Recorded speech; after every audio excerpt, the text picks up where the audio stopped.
آیت کے حوالے سے سوال پوچھا گیا ہے کہ کفار اور مشرکین قیامت کے دن دوبارہ زندہ ہونے کا انکار کیوں کیا کرتے تھے؟ کفار اور مشرکین کی طرف سے قیامت کے انکار کا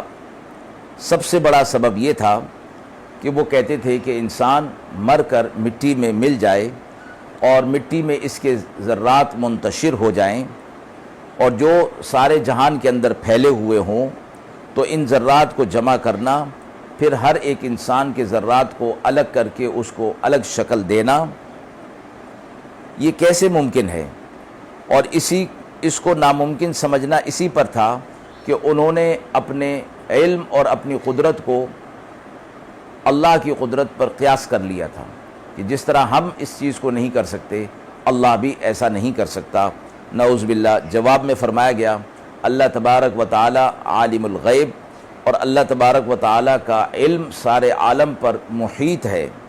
اور ایسا محیط ہے کہ آسمان، کائنات، زمین کا کوئی ذرہ اس کی ذات سے، اس کے علم سے باہر نہیں اور اس سے چھپا ہوا نہیں ہے۔ جب اللہ کو ایسا علم محیط حاصل ہے اور وہ خالق اور خلاق ہے تو اس کے لیے انسان کے ذرات کو الگ الگ جمع کر کے سارے جہاں سے جمع کر لینا